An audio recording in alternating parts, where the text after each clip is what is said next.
Hello, I'm Jenny Klochko and you are watching my podcast, Ukrainian Jenny Meets, and today I'm in London and my guest is in Tel Aviv. The reason is I just couldn't wait to discuss his fantastic book. My guest today is David De Jong, and he's a journalist and writer, and he wrote the book Nazi Billionaires. Absolutely fantastic book. So today we're going to talk about war, money, lots of money, billions. And you listen, and please don't forget to react, comment, like, share, subscribe. And I hope you will enjoy our conversation. Hi, David. How are you today? Hi, Jenny. I'm well. How about yourself? Yeah, very good. Thank you. Thank you for finding time to talk to me today. I have to say, when I was reading your book, obviously I picked it up thinking of the future episode of my podcast, but I felt guilty during the process of reading because it was so enjoyable. I felt like I'm not working. I'm on my holidays. Because the book is, it's a serious topic, but I don't know, is it your talent or is it a miracle or chemistry you wrote? But literally, I was forgetting why I took the book. You see, I started developing feelings, attachment to the characters. So it's absolutely, I didn't expect them. So thank you for writing it. Thank you for the praise. I think it's the story and the characters, they make for being able to have written the book in the way that I did, the story wrote itself, as it were, even though it took me 4 years to do it. Well, before we start with your book, and which is a phenomenal work, and I highly recommend it, my dear viewers. So I would like to discuss bits of your family history, because you're Dutch, and in the book you write about the family scars of the Nazi occupation of your country, and how your grandfather referred every year to the summer occupation on the beaches. Does it still feel the pain of the occupation? I mean, the Netherlands, like many other countries in Europe, endured 5 years of brutal occupation among the Germans. And there is this very sense among Dutch people particularly that, Germany being its big neighbor, that there is a kind of that you have to stand up against them, you have to rebel against them. So there is certainly that pain with regards to the war, which is always exerts itself mainly on and around the football field. So there's really where that history is still very much in progress, whereas in other, I would say most of it has been forgiven to the big neighbor, but when it comes to football games, between Germany and the Netherlands, it becomes it's always in a very humorous way it's brought up. So I would say if you look at the relative amount of people of Jews that were deported from the Netherlands, it was the highest relative. It was 75% relative to population, to the highest in Western Europe. Only Hungary and Poland and Hungary had more, again, relative to population. So that pain is still very real, obviously, and the many other thousands that were killed or were killed in the war, or that died as forced enslaved laborers in German factories and mines.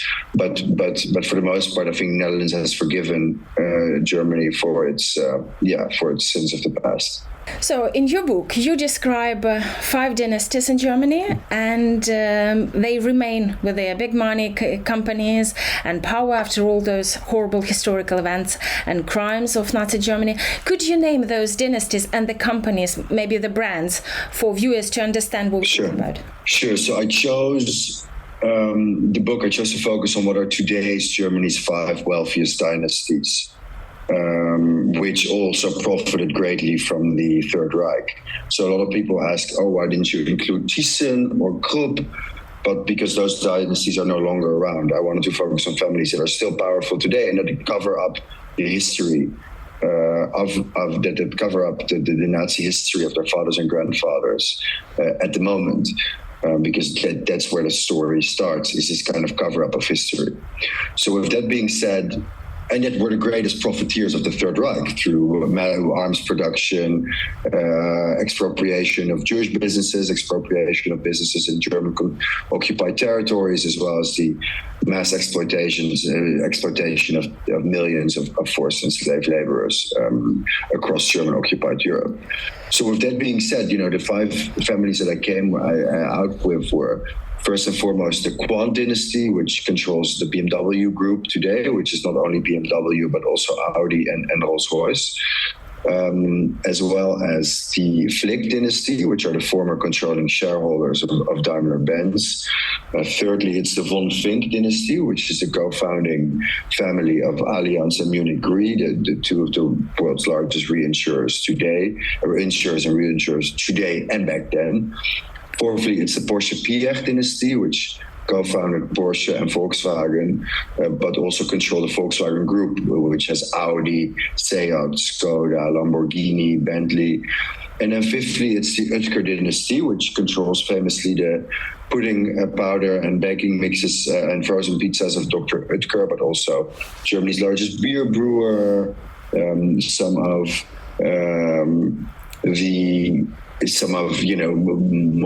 the most exclusive hotels in Europe and the world, and many other assets. So those are really kind of on a consumer-facing level and on a global scale, what are today still Germany's richest families who profited off the Nazi Empire.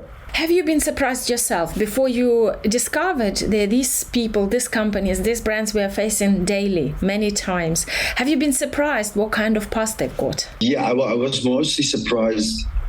All of German business was involved, right, with the Nazi regime. So I'm not so much surprised about that. I'm really surprised when I was reporting on this, how much length their heirs were and went their billionaire heirs and children to cover up this history today. That really is, or to play down the history or pretend like it never happened. And I think that was really my great surprise. And that's really the reason why I wrote the book, is to shine a light on this history and also shine a light on this kind of distortion of history or this whitewashing of history what these families engage with. While reading your book, at the very beginning, I felt that you can actually use it as a instruction how to be rich and powerful no matter what.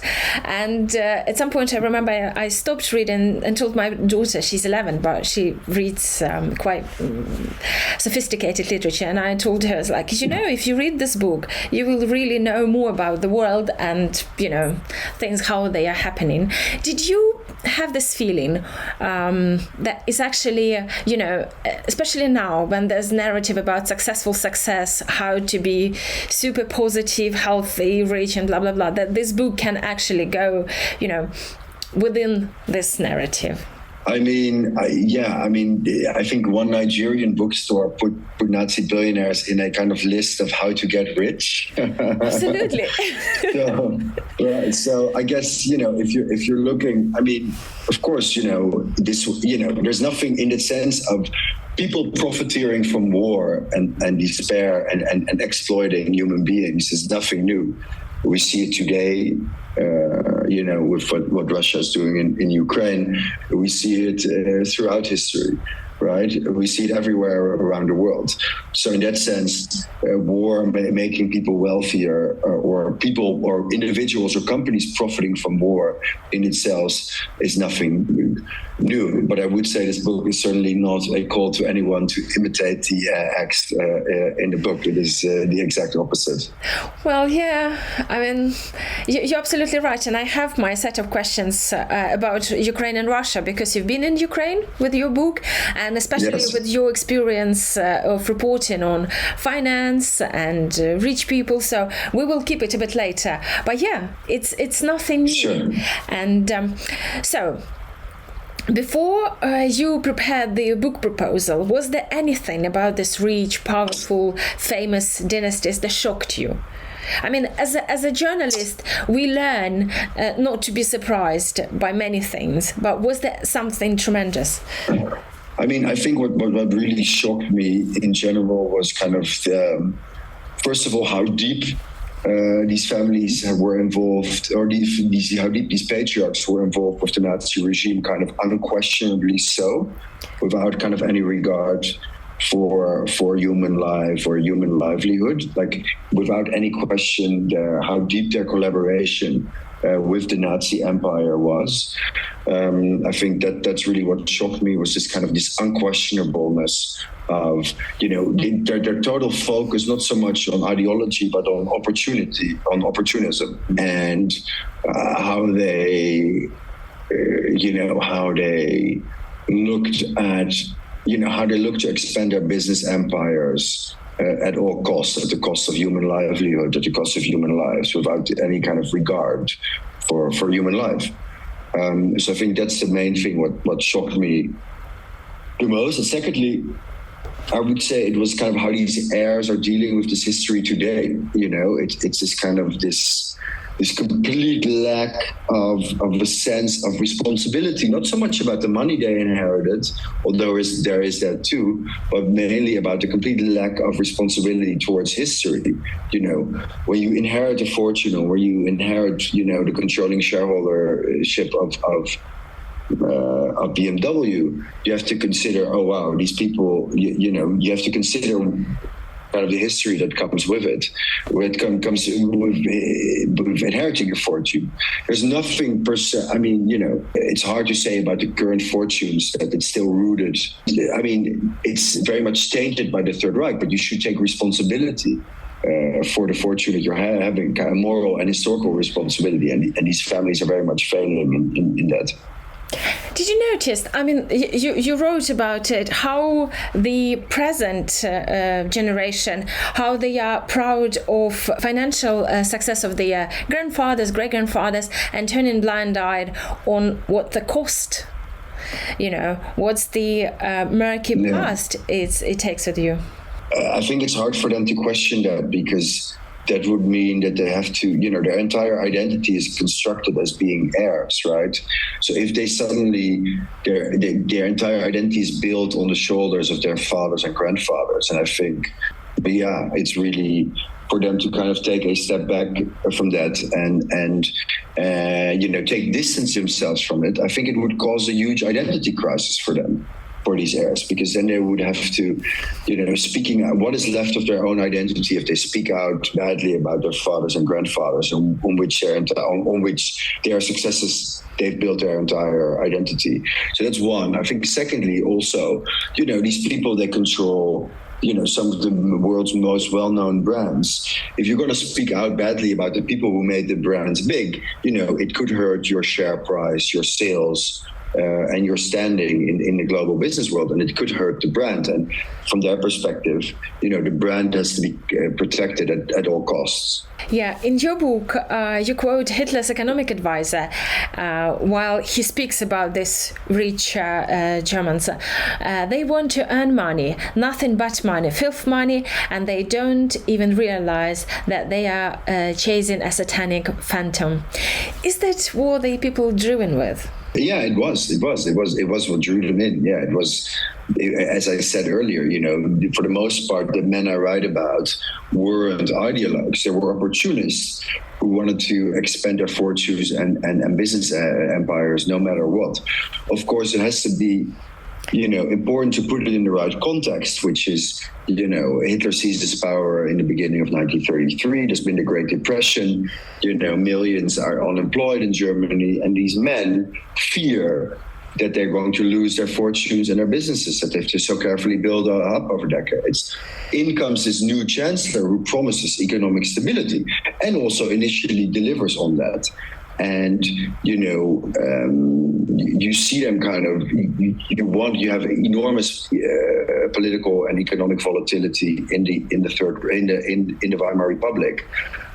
All these men want is economic stability so their businesses can thrive. And again, Hitler delivers on that initially, and you have, before you know it, you initiate the largest rearmament program in the world, and you have billions coming their way and flowing back into the coffers from the Nazi regime into the factories of the industrialists to build new weapons from 1934 onwards. So that is certainly a huge consideration. Is they wanted to make money. I mean, that is always a businessman's consideration is to profit. Do you think when you have that money, I mean, doing your research, writing the book, I think 4 years, wasn't it? And yes, it was 4 years. You got very close to them emotionally, intellectually. Do you think it's difficult to make this choice when you're in a position having so much money, so much power, and make this choice between right and wrong, poor and rich? But in their case, not that poor, is it? No. There weren't, I think one of the myths I'm also trying to dispel of the book is that these families that they made all their money during the Nazi regime. I mean, most of them were already extremely wealthy before Hitler seized power, with the exception of the Porsche-Pierre family, which really laid the foundation of their wealth during the Third Reich. But to come back to your question, did they have another option? Yes, they could have left. I mean, it meant consequences. It meant somebody else would take over their companies. They would be pushed out. They would be expropriated. Or no, they wouldn't be, if they turned against the regime. But at least they had a choice. It meant that somebody else would step in and take their place.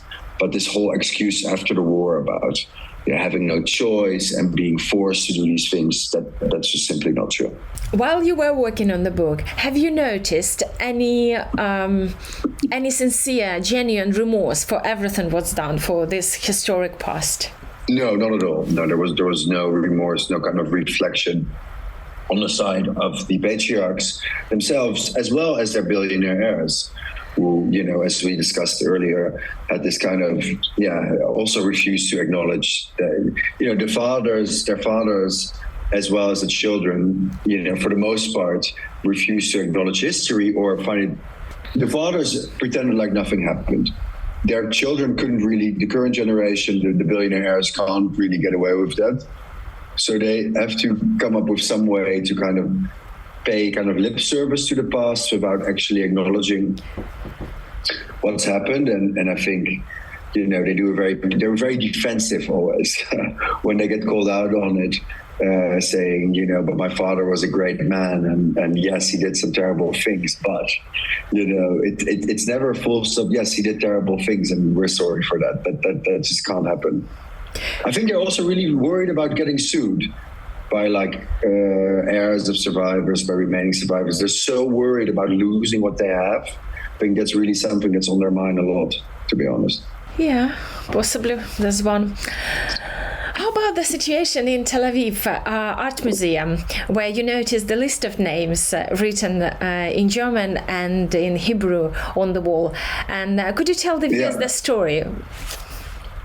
Yeah, sure. So it's the epilogue of my book where my partner and I go into the museum and we see the main families in my book, like Quantum Flick being two of the biggest donors to the Tel Aviv Museum of Art, which is the largest contemporary and modern art museum in Israel. And I'd been working on a book for 4 years, for many years, and this was a total shock to me, to see their names there, and it was just it was such a bizarre episode that we left the museum. It was like really goosebumps, or unheimlich, as the Germans say, eerie. But funnily enough, my colleague, my former colleague from Bloomberg News, Katja Kazakina, she followed up with a column about the donation of the Flick dynasty and the Tel Aviv last summer, in summer of 2023, and the Tel Aviv Museum of Art said they're going to follow up on it and are going to put the donation under review. Of course, soon after that, October 7th happened, so that's not really a priority for the museum anymore, understandably so. But still, it's still a ongoing story. Do you know, when I was reading the book, at some point I caught myself feeling, when you were writing about their relationship, about this children, their love stories, and when the Goebbels with Peter was referring to Hitler's unlucky love relationship because he's too soft on women. At some point, I felt like, oh my goodness, I'm gonna just feel sorry for them because now they become not as black and white characters because you're living their life with you. Did you develop some kind of attachment, some kind of feelings? And yeah, that's a good question. I mean, you know so much about these families, right? Like how attachment in the sense of knowledge attachment, you know so much about them, so you want to like keep up with what happens to them. But I would say there was no, there's no, I would say it's an information attachment because I'm quite, I'm so fascinated with the topic that I want to keep up with what these families are doing or how they're doing. And they're so private, right? Like they never talk to anybody. So, it's very rare that something comes out about these families. But I would say my sole attachment to these families is with regard to the information flow that comes out about them. Your book, is it more call for justice or maybe the revenge? Because before your book, maybe I didn't see it, but this question, this responsibility, the call, what happened? And we shouldn't forget it. How would you sort of define it? It's justice or it's revenge or it's mix of both? It's a call for transparency. It's a call for being open and honest about history. It's a call to some of the world's most influential and most powerful and wealthiest people to come clean about their history. It's definitely not a call for revenge in any sort of way, and also not a call for justice because, I think what I'm arguing for in the book is kind of the bare minimum. It's like be honest and open about your history. I'm a journalist. It's not up to me to demand things from these families. I'm not an activist. It's up to the reader to I lay out the facts, and it's up to the reader to kind of decide what they want to do with the facts that are in this story. Did you think about your reader when you were writing? Because my question is sort of, what would you like for the reader who is finishing your book, make some conclusions, come up with ideas, Sure. be inspired to something? I mean, you hope that you always write a book with the reader in mind, because you can't ever take the reader's attention for granted. But I would say that I wrote the book. What I hope that readers take away from the book is a sense of awareness that the money you spend on these products or on any products or on many products, could go towards, it could end up as dividends for these families or these companies, and can go towards, the maintaining of these global foundations, global charitable foundations, media prizes, museums, academic chairs, corporate headquarters, etc. In the name of these Nazi, in the name of these men who were, yes, very successful in business, but also committed war crimes on a large scale. And to kind of be mindful of what you spend your money on, where your money could end up. You were in Ukraine with your book. I think it's autumn last year, yes, wasn't it? Yeah, it was November last year, exactly. Yeah. So how were you just in Kiev, or you had an opportunity to go to other cities? No, I went to Kiev, and then I got to visit Irpin and Bucha.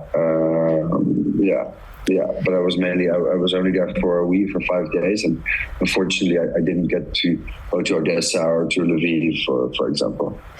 So what's your impressions? How did it feel?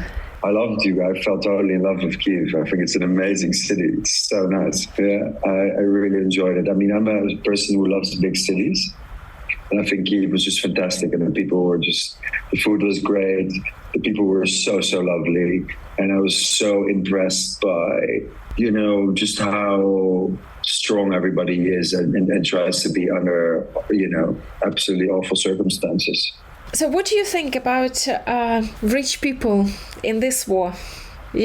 Between Russian war in Ukraine, and Sure. there are over 1,000 companies left Russia because of the full-scale invasion, but many of them are left. And let me just name some of it. So it's Philip Morris, Leroy Merlin, Japan Tobacco International, PepsiCo, Auchan, Nestle, Unilever, many others, they stayed. And recently, that's my favorite bit, the CEO of German chocolate brand Rita Sport, Andreas Ronken, defended their business in Russia and said that Russian children also love chocolate, and that's why they stayed and continue doing business in Russia and paying taxes and helping to supply missiles to Ukraine. So what do you think about it? Yeah, I mean, unfortunately, and I spoke about this past weekend on a panel as well at a book festival, wherever companies leave, of course, competitors see an opportunity to profit, right? Like a lot of the companies stayed are thinking, unfortunately, the Russian economy is doing exceptionally well. The Russian economy is booming. They're selling loads of cheap oil to India, at an enormous rate. And of course, whereas more than 1,000 companies leave, there are big companies who are going to say, we're going to stay and we're going to profit of a market of 180 million people. And I mean, morally, it's despicable, right? But from a business point of view, from a capitalist point of view, it makes total sense. If your competitors leave, and you have a big market share, you can up your market share there. Unfortunately, these companies are interested in making money, and they're not really interested if they can, you see these parallels, right? You see these parallels between, family companies who are deciding to stay and who decide to profit. It was no different in the Third Reich or during the Second World War. Another parallel that's very important is this kind of parallel between, Yeltsin's Russia and the Weimar Republic, where most of these oligarchs made their money, as did the German industrialists during the Weimar Republic, and they consolidated their wealth under Hitler after making this devil pact with Hitler or Putin. And to stay and profit or become enormously rich. And I think that's a major historical trait. I see so many parallels between the development in Germany and the development in Russia over the past 30 plus years. So, there are many companies, big Russian companies, which support Putin and his war. Nevertheless, personal sanctions of the owners of this business, their families. Why do you think they keep doing it? Why do you think they keep doing what? Supporting Putin. These people, they are super rich. Oh, yeah. They have properties in America, in south of France, anywhere, basically. Yeah. They don't have to stay. I think one thing that Putin is, they're probably terrified. They're probably afraid of Putin. And they're worried about turning against him, that they're going to end up dead, like Prigozhin or Berezovsky, or they're going to end up in jail, or dead like Navalny, or in jail like Khodorkovsky, who's now been released already, or that with their companies gone. So like with Hitler, they decide to, instead of making a moral decision, they decide to stay and profit and keep quiet. But you see, through the history, dictators always rely on big businesses. For example, Roman Abramovich, one of the richest men in Russia, and he played an important role in the war, in the exchange of war prisoners between Ukraine and Russia. I think he also welcomed British nationals on his private jet, and after they spent 6 months in captivity by Russian separatists. What is it? Is it protecting their assets in Russia and in the West? I mean, he probably wants to have a good foot with both the West and with Putin, you know. He had to sell Chelsea when the war started. You know, he can't fly his yachts anymore. He doesn't know where to go. And he didn't know where to go. And now it's, it's if he remains quite friendly on both sides, of course, that's a good look for him, right? It makes him feel safer. He can be used by Putin to do his work, and he can also be used by and he can look good towards the EU and the US, you know. Okay, I can't resist and not to ask you this question. If you inherit huge company, lots of money, with very, very unpleasant past, what would you do in terms of communication, your brand to these to the society at the moment, and taking in consideration what happened in the past? Yeah, I think I would be transparent about history. I would be, we live in an era of ESG and all these things about sustainability and doing good by business and blah, blah, blah. It's like putting things into practice, putting my money where my mouth is, and being transparent with the bad and the good about the family company or the company that I inherited. And by showing, hey, this is what happened, and we're deciding to come clean with it. So, it's a smart PR move to make as well, because you can front run all the critics, and people won't be able to criticize you anymore if you say, hey, we had an awful history and this is what happened, and we are sorry for it, and we're going to own up to it, and we're taking responsibility for history, rather than pretending that nothing went on and hoping that whatever happens just flies over. Thank you, David. Thank you for finding time talking to me, and I hope many more people will read your book and make own conclusions, and thank you for watching. And we talked today about war, money and billionaires. David De Jong from Tel Aviv was my guest today. We discussed his book, Nazi Billionaires. Please don't forget to comment. Please share your thoughts, what you've heard today, and thank you those who already subscribed. I'm very happy, and if you haven't, please do. And I'm Jenny Klochko, and see you next week. Thank you.